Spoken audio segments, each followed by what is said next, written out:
I have a neighbor who has turned his hobby into a pretty interesting income stream. He creates these really intricate wood carvings that he sells to people. He's got a massive online reputation, and he's got a long list of customers waiting for his products that takes him dozens of hours of dedicated focus to create. There's this plumber who hates certain people. When he was younger, he decided to forego college and learn a trade instead. It was a good choice as he makes a ton of money and he doesn't have any debt. But he is still negatively judged by some of the people whose plumbing he fixes, since they are outwardly wealthy and he's a blue-collar guy. But he did figure out how to get slow and sweet revenge on these types. An auto shop that I go to sometimes has an interesting proprietor. He started working there while he was still in high school, and he took to it like a duck to water.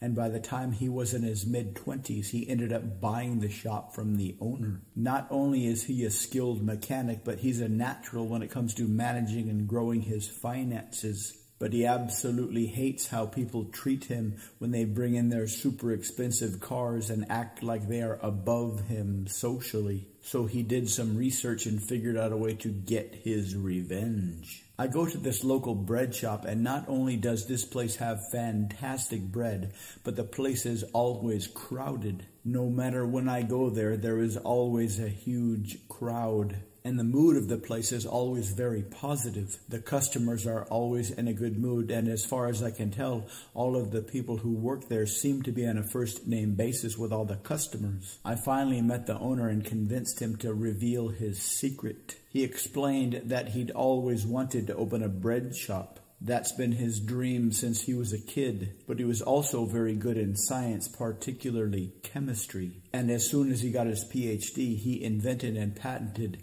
an industrial chemical process. And since he licensed it, he gets paid a few dozen $1 million every year passively. So he was finally able to achieve his dream of opening a bread shop. He admitted that he runs his shop at a huge loss, but since he's making millions from his inventions, he doesn't mind. He also said that he puts a lot of secret ingredients in his bread, stuff that he wouldn't even allude to. He would only tell me that it's been chemically engineered to give people wonderful feelings, be non-addictive, and enhances their health. He told me that each loaf of bread costs him about $100 to make, but he sells them for only $5. After doing a lot of research, he created a subacoustic post-hypnotic suggestion system. He would secretly install this in people's cars who gave him a hard time. It only works if they have a lot of debt. If they are only outwardly pretending to be wealthy. It works by giving them nightmares of being chased by demons. To the people who give him the hardest time, talk down to him, and never even make eye contact with him,